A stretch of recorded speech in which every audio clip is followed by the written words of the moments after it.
Hi, friends. Welcome back to What They Don't Say. It's Shannon here.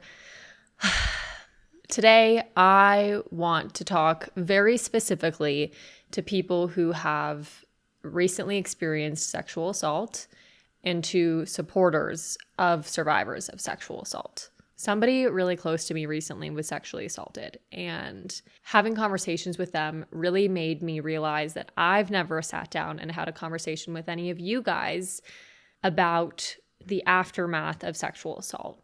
And when I say the aftermath, what I'm really talking about is like Lauren and I have had a lot of conversations about, our experiences and with professionals and sort of what all this means.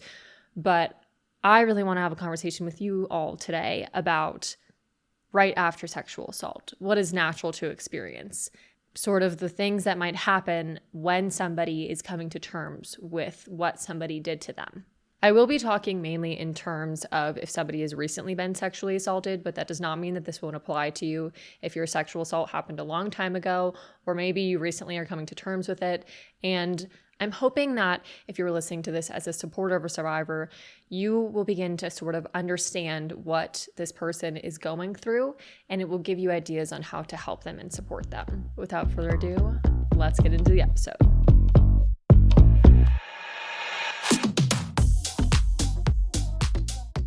Hi, friend. I want to start by saying I am so sorry that somebody did this to you. Sexual assault is not something that anyone should ever have to experience or go through, and I know that you might be really, really hurting right now. Sexual assault is never okay, and it is something that I wish did not exist on this earth. I know right now that things might be really confusing for you. You might be still trying to figure out and walk yourself through what happened and trying to figure out, okay, was that sexual assault? Was that rape? Where did the consent go missing? Was there consent? I'm confused. And being confused about what happened and trying to rack your brain for a step-by-step rerun of it so you can understand that experience is a very natural and normal thing to go through. I know that for me, right after I was sexually assaulted, I called it rape immediately because I remember saying, I called my friend and I said, I think I was raped. Like that was the first thing I said because that was just like the first thing that came to mind. But even in that sentence, I said, I think I was raped. And so my body was trying to tell me, you were sexually assaulted, like you were raped, but I still hadn't fully come to terms with what happened. And even though I said what it was right after it happened, in the coming days, weeks, and months after my assault, I began to have these conversations with myself in my head. I would have these conversations that would go something like this. Well, what if I did something to make him think that I wanted to have sex? What if what I went through wasn't really that bad and I'm just kind of making something up? What if there was some miscommunication and I had given consent at some point? These are conversations that I've had with myself for years, quite literally for years. And they were especially prominent right after my sexual assault. And here are a few reasons why I think these conversations happen. And I need to preface this with, I'm not a scientist.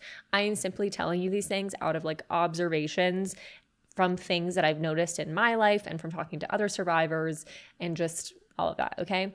Thing one, we typically aren't taught about sexual assault. So if it happens to us, we can't label it. We don't know what it is because we've never really been taught what it looks like or what it feels like or what happens when this takes place. And since we don't know what it is, therefore our brain can't really label what happened to us.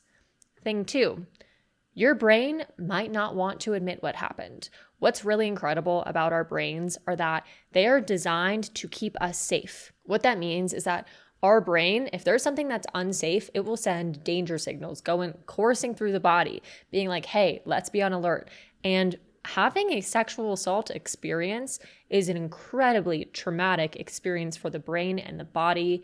And a lot happens on the chemical side of things in a moment of serious trauma. And so your brain might be protecting you by saying, we don't fully understand exactly what happened to us yet. We just know that it was bad, and so we're just going to put it in a box for now and kind of file it in the back of our mind and figure it out as we go, because what's most important right now is keeping this brain and body alive, and we can deal with what that means and what happened to us at a later date. Number 3, not everybody may feel this way, but for me, I want to believe that people in this world are good. I want to believe that people have good intentions and that people do not want to directly cause harm to others. And so when somebody sexually assaults somebody, that would mean that they have bad intentions and that they want to harm someone. And this means that people can be bad. And obviously I'm not like insane. Like I know that people can be bad people, but at my core, I want to believe that the majority of people are good, especially when it comes to scenarios where people are sexually assaulted by somebody that they know and trust.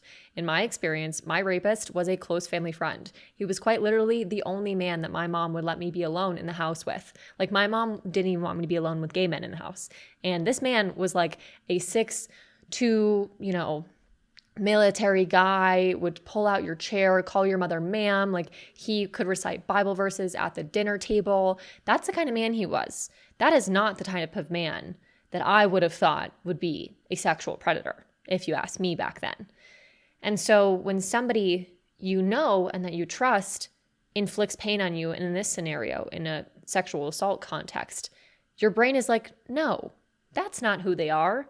That person is my nice neighbor. That person is my best friend. That person is my uncle. That person is my friend's boyfriend or my friend's girlfriend. Like there's no way they could be capable of that. But the reality of this is, and we are never taught this, is that 8 out of 10 victims know their perpetrator. Let me cool it down a little bit. Sorry. I don't mean to be talking at you guys. I know we're in a very delicate state right now. But I'm saying this to just, define why it's so hard for our brains to comprehend this. And it's because if one day somebody is somebody that you trust and that you feel safe with, and all of a sudden, if the next day they are somebody that is capable of sexual violence, that in itself is a very hard pill to swallow and understand. I really need you to listen to me when I say this. There is nothing that you can do, nothing that you can wear, and nothing that you can say that gives somebody else the right to harm your body. Let me repeat that again. There is nothing you can do, there is nothing you can say, and there is nothing that you can wear to give somebody else the right to harm your body. It is very common to start thinking and to begin to blame yourself for your sexual assault. And this might be something that you might do for a long time. And you might need to repeat to yourself over and over and over again, this is not my fault. I don't have control over anybody else's actions. If somebody chooses to harm me, that is on them. There is nothing that you could do to make somebody sexually assault you. They choose to do that. You do not have control over them inflicting harm on you. Sexual assault is not your fault. It will never be your fault. And you do not have control over somebody else choosing to harm you.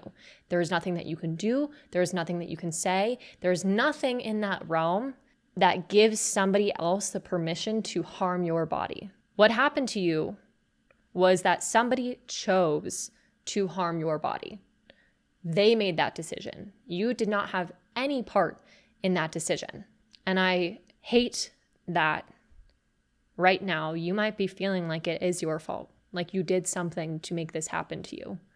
And it is so important right now that you just tell yourself, and listen to me when I hear this. And if you tell yourself this and you don't believe it, then listen to me say it. And maybe you'll believe it then. There is nothing that you can do to give somebody else the right to harm your body. Now that we've kind of talked a little bit about the initial confusion related to sexual assault, I just want to go ahead and say that you might be feeling really odd right now. You might be dissociating. You, on top of this confusion that you're feeling, just might be feeling off. Like you might not feel like yourself and you don't fully know why. And maybe you're even trying to go through your day as if nothing happened, but things are just feeling odd and off right now. And once again, I just want to say that that is natural and that is normal. To me, sexual assault is a way to take away someone's autonomy.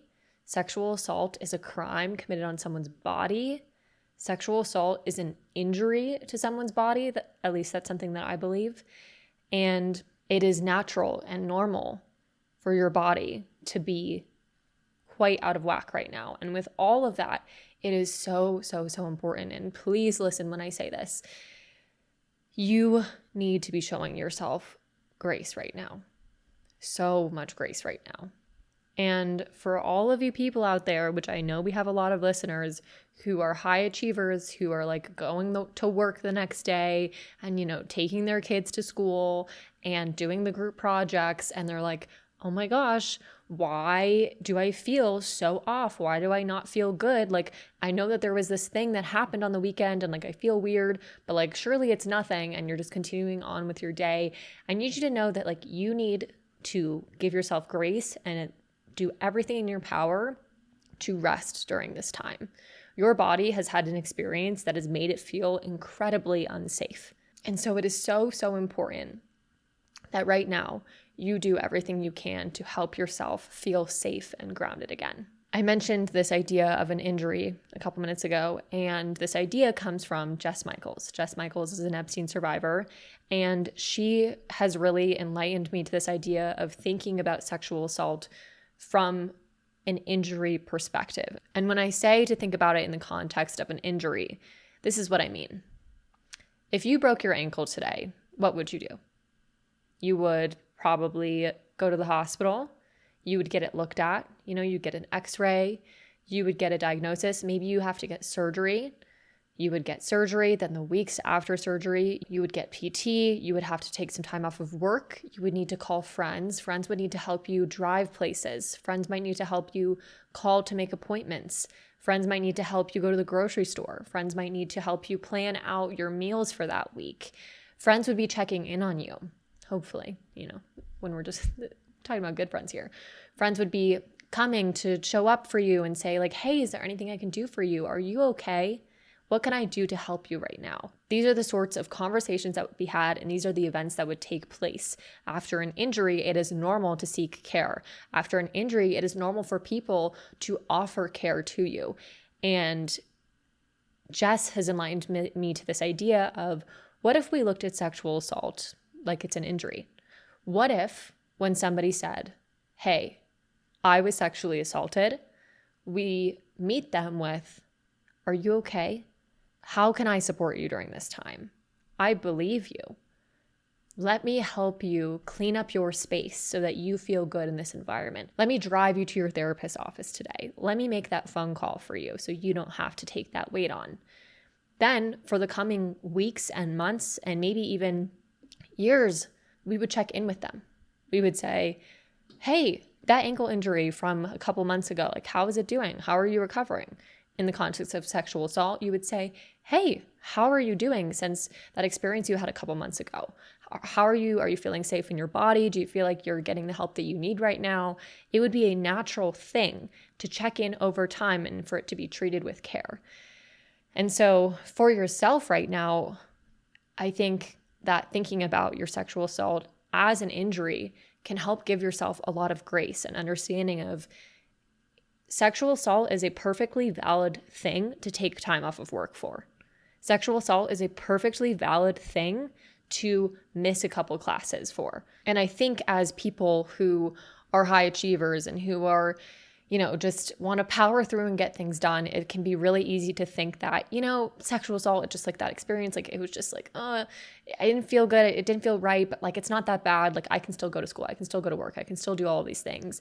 And I just want to sort of wake you up to this idea of, if you thought about this as an injury, which it is in my opinion, you wouldn't be asked to do all of these things. You would give yourself more grace and patience to take a second to chill and heal and let your body relax and breathe and to find a sense of safety again. Now, this next thing might be hard to hear. And the truth here is that everything might suck right now. And I'm not saying that to be a Debbie Downer. I'm saying it to just let you know that it's okay to let everything suck right now. And with everything sucking so bad, you might be thinking, will this ever end? Like, will I ever feel normal again? Will I ever feel okay? Is this odd dissociation, halfway in the world, halfway out?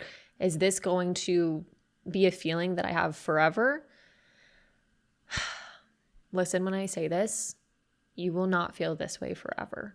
This is temporary, and one day you will have a new normal, and you will feel joy again, and you will feel loved again, and you will feel safe again. You just have to trust me when I say that. And my favorite analogy for this is thinking about how, like in the wintertime, if you're outside and it's really, really cold and your fingers are frozen and you can't feel your toes and you're shivering and you're just thinking, oh my gosh, like when will I be warm again? It feels like I'm never, ever, ever going to be warm again. It's so freaking cold.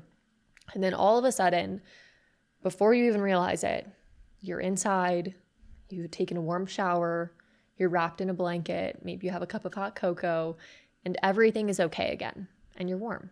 And you don't really know how you got to be warm again. All you know is that you're so grateful that you are no longer freezing and that you feel so good now being warm. And that is the same thing here with healing from sexual assault. It feels like I might never be okay again. Like, what if I feel like this forever? And then one day you look back and you think, holy cow, I feel like I am filled with joy today. I feel safe in this relationship with this person. I feel good today. And I don't even necessarily know how I got here. I know it was a hard journey and a painful journey, but I'm here and it feels good. So if you're feeling like I'm never going to be okay again, will I feel off forever? The answer is no. You will not feel off forever and you will be okay again. It's just going to take a bit of effort, a bit of time, and for you to put your pieces together to find your new normal and to feel whole again. Along with this idea of showing ourselves grace and being patient with ourselves, you might need to ask for help. And once again, I am talking to you people who think I can do this myself. I don't need to burden somebody with my pain. They have their own thing going on. And guess what? I think that it is so admirable of you to sit there and think about everybody else when you are hurting. But right now, the people who care about you want to support you. They want to help pick you up when you're on the ground feeling broken. Let them help you. And in order to let them help you, you need to tell them that you are hurting. I know what you might be thinking. Shannon, I cannot even understand what I went through. How the hell am I supposed to ask for help if I still am confused about what happened and in shambles? And I just want to start by acknowledging that it's really unfair that you even have to ask for help in this scenario, and that that's really crappy, and that I wish you didn't have to. I want to sort of ease your mind with the idea of you don't have to tell everybody the whole story of what happened to you. You don't need to give every single detail. What I would encourage you to do is to find maybe 2 to 3 people to talk to. And this is the script. This is what you're going to say. You're going to say, hi, I'm telling you this because I love you and I feel like I'm going to need your help right now. A couple weeks ago, a couple days, a couple months, however long it's been, something happened.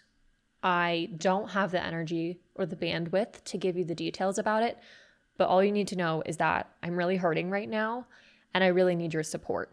And then give them a couple different ways that they can support you. If you're not exactly sure how people can support you right now, let me just give you a few. Hey, could you drive me to my therapy appointment this week? Hey, could you help me figure out what I'm going to eat this week and help me plan out my meals and a grocery list? Could you help me plan something to look forward to at the end of this week? Those are all options of things that you can ask from people to help you during this time. And after you have laid out that you're hurting right now, you need support from them, say, I really am grateful for you being here for me during this time. I don't know how long I'm going to be healing from this, but just know that I'm so grateful that I can lean on you during this time. And they might have questions. They might be like, what happened? I need to know details. And to that, you can respond with, I'm not ready to give details right now. Frankly, I'm still trying to process what happened, and it's hard for me to even talk about it. So I'll let you know when I feel ready to do that, but right now I can't. And I just appreciate your support regardless of the details of the situation. And hopefully they will respect that. I can't promise that every person will have the perfect reaction. I can promise you that some people will say some dumb shit and that will really make you mad right now. But just remember that it is really important that you get the help that you need right now to be able to heal in the long term. We're playing the long game. Healing from sexual assault is not a sprint. It is an entire fucking marathon, and you need to lean on people to do it. And so give yourself the right team of people to be able to heal through this marathon of pain, okay? Okay. I believe in you. You can do this. Something that I don't think people talk about is how often you might want to talk through your sexual assault after it happened. I do think that there are kind of two different routes that people go after experiencing sexual violence. I think on one side of things, people are like, I don't know what happened to me. All I know is it was really bad and really awful. So I'm just going to take all of those feelings and shove them down and never talk about it and do my best to not think about it and just like put it over there. And then I think on the other side of things, I think it can be a situation where you are constantly thinking about what happened and it is something that you can't get out of your mind, and you are replaying what happened and walking yourself through all of the details of that experience step by step to try to understand it. And you want to talk through it over and over and over again, also in an effort to understand and maybe help yourself work through that internal denial. And that is a natural thing to do too.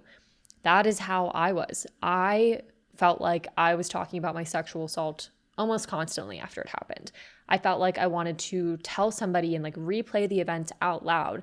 And it sort of helped me work through all of my feelings on the inside. I could walk through and say, you know, at this point I said no, but then he put his penis in me anyways. And it's confusing because I had said no, but then it happened anyways. And so I would walk through all of these events, and it helped me start to come to terms with what had happened to me. And even to this day, I was sexually assaulted in 2019 and it is 2025. And sometimes I still end up having sort of obsessive thought loops about it.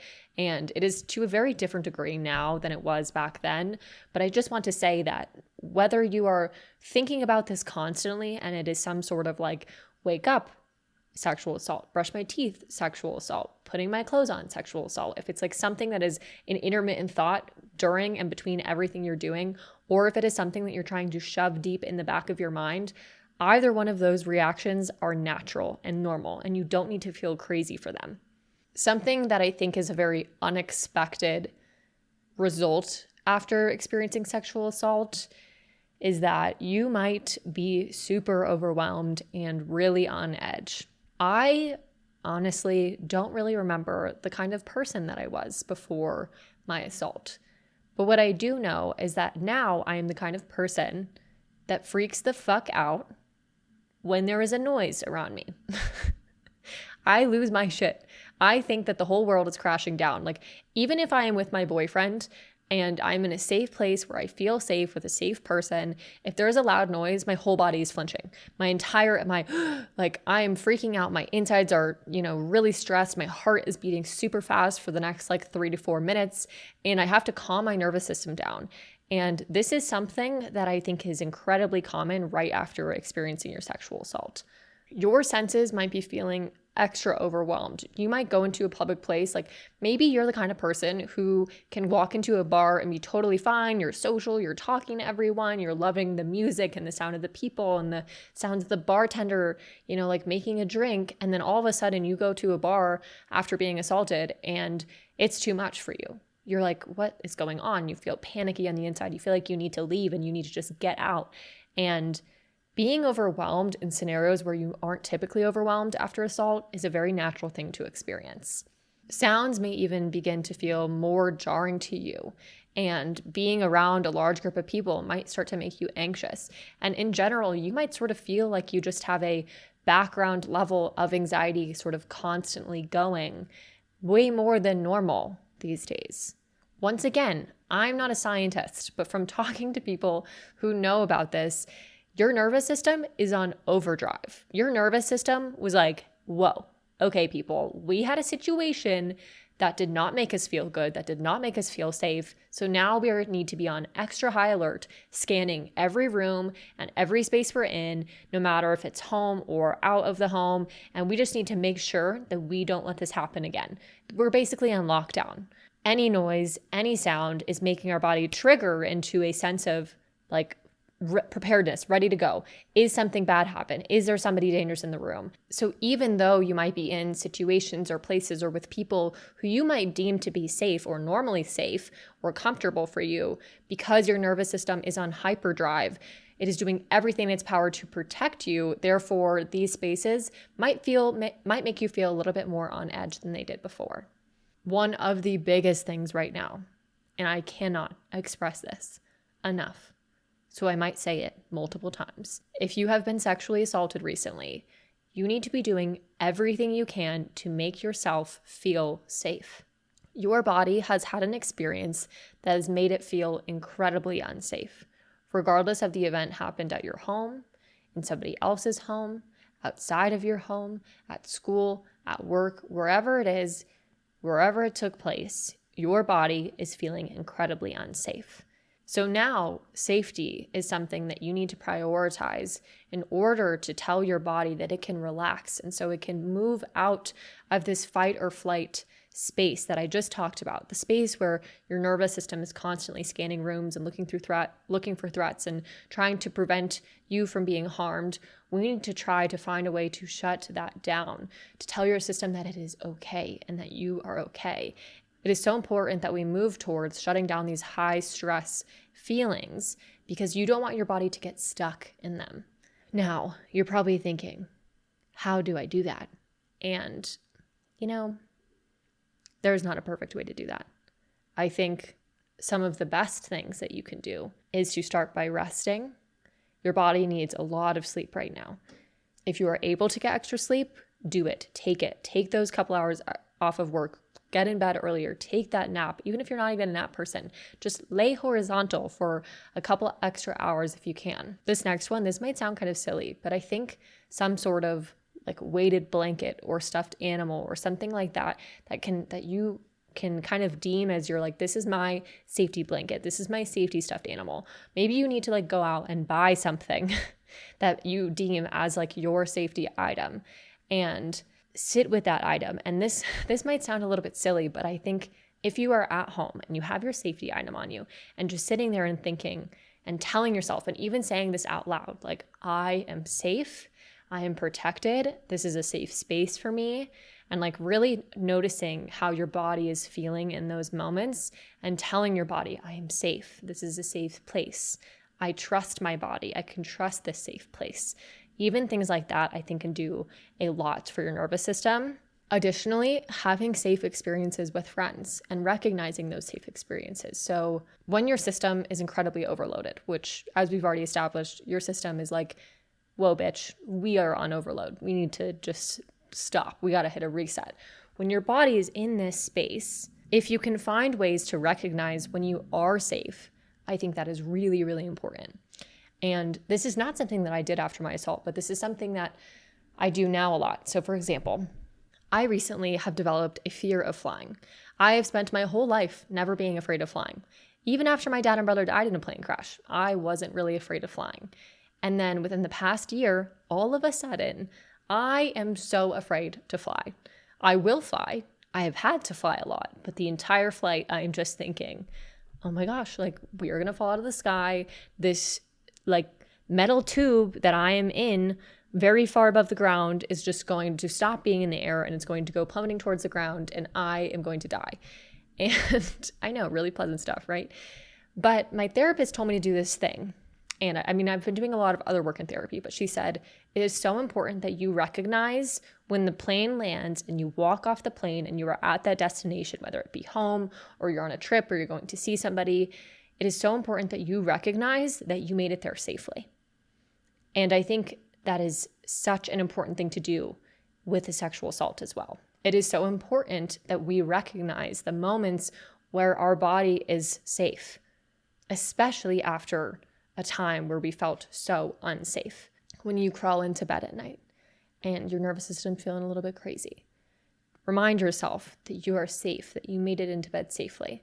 When you are with people that you love and that love you and that care about you, remind yourself in your head, just have a little quick chat and maybe go to the bathroom, sit down on the toilet and say, self, we are safe. We are with people we love and that we trust who will protect us and we are safe.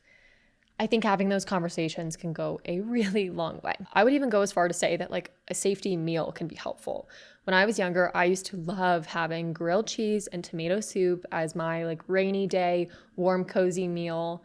Another thing more recently that I've liked is ramen or pho. Like I have a friend specifically who like she loves pho. When she has a bad day, pho. When she's hungover, pho. When she's going through a breakup, pho. Pho is always the answer. And so even things like your safety foods, I think are a good thing to lean into right now. We don't need to be like doing crazy new shit all of a sudden, okay? Like our body has already had a new enough experience. Let's give it something that it can lean into and relax into and feel safe with. You might be extra worn out and tired these days. As we've already established, you have been through a lot and you need to show yourself grace right now. And you might need a little bit of extra sleep. And with extra sleep, you might need a little bit of extra time to get that sleep. If there is any way that you can get a doctor's note, a note from a therapist, if you are at a college or a university that has some sort of like victims assistant office where they can write a note to your professors to ask for extensions or for extra time on exams, anything that you can do to give yourself more time to rest and to feel safe is going to be good in the long run. I know what you're thinking. Shannon, I can't take time off of work right now. Like I have all these crazy projects, I need to do them. Or Shannon, I cannot afford to miss this exam. Like there's no way I'm going to fail. Guess what? Your body long-term needs you way more than that professor does, than your boss does, than any of those other people need you. And more importantly than that, you're not going to be able to come back long-term if you don't stop to take care of you now. I am not saying that to sound harsh or mean or rude.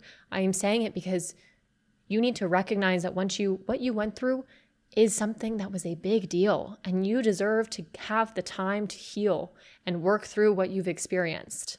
If you remember anything from this episode, it is that rest is so, so important when you are in the healing process. Your body is worthy of rest. Your body is worthy of safety. Give yourself that. Your body needs that right now. I cannot express that enough, how much it needs that right now. I've seen a lot of social posts in this space where people will say like, don't say sexual assault happened to you. Say that somebody did this to you. And I love that saying. From a grammar side of things, sometimes it is just easier for me to say, like this happened to somebody or this happened to me. But from a thought perspective, like an actual lens of looking at this, I love this idea of saying that somebody else harmed you, not it happened to you. Because it is a good reminder that this is about somebody inflicting pain on you. This is about somebody inflicting pain on other people. This is not about something that just like accidentally happened.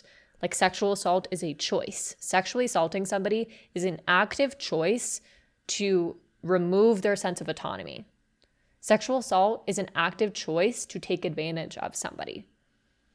Sexual assault is an active decision to ignore the very thing that makes sex sex, which is consent. Anything else is sexual assault.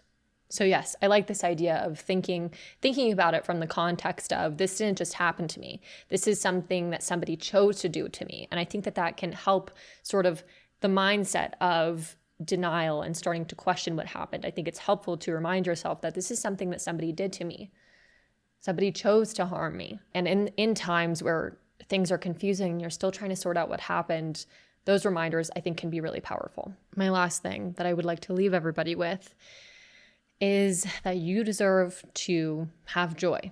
I think it can be confusing at this time because so much of it will feel so heavy and you'll feel this thought of, what if I'm never okay again? Like, what if I never feel good? And then you might have moments where you're like quite literally laughing about how much you're suffering and you're having dark humor, or you'll have moments where maybe you're excited to do something or you have just like a brief glimpse of joy. And you might start to question yourself like, wait, well, if I feel joy or happiness or excitement, then like maybe I'm not actually suffering that bad. And this is your reminder that you deserve to have joy no matter what part of the healing process you are in. Being sexually assaulted is hard enough. Allow yourself to have the little things that make you feel good. And more long-term than that, you deserve to feel joy, again, on like an everyday basis. And with this idea of finding little ways to give yourself joy, you have a full and free fucking pass to do all of the little things that you like that make you happy. You might not feel like you can do everything right now because your body needs rest and time to heal, but allow yourself to do some of those things. Find small things for you to look forward to and know that you do not need to feel guilty for having joy while you are still in the midst of suffering. Give yourself the permission to have both right now. Give yourself the permission to fully break down and ask for help and be crying while simultaneously looking forward to the plans with your friends this weekend. Allow yourself to have both. I love you guys so much. I hope that this episode resonated with you. I could talk about the feelings and emotions and experiences after sexual assault probably for hours, but I tried to get like the core beginning ones in this. I'm so grateful that you're here and that you're alive. That means the world to me. If you have any questions or you just want to add on to this video, or if you want to share your story, you can send me an email at whattheydon'tsay@gmail.com. Or an easier way to reach me is to go to whattheydon'tsay.com, and then there's a little contact me page. Go look at that. You can send in a submission. I do read all of the emails. I have a little bit of a backlog right now. Just know that if you sent me an email, I am in the process of reading and getting back to you. There's just a lot of them, and I want to make sure that I have like the bandwidth to give each one the attention and energy that it deserves. You know, this is something that I've said before, that being sexually assaulted is basically like you're in this club that's like an exclusive club, but it's actually like not that exclusive because so many people are in it. And even though everybody's experience is different, there are so many similarities, and there's something like that we can all connect with as survivors of like, we've experienced this pain. We know this hurt. We don't want or wish this hurt upon anybody else, but we are here with you. We believe you, and like we are in this together. Healing is not linear, but healing is something that we deserve, and it is a place that we can get to. I hope you have a great rest of your week. I'll catch you on the flip side. Cheers.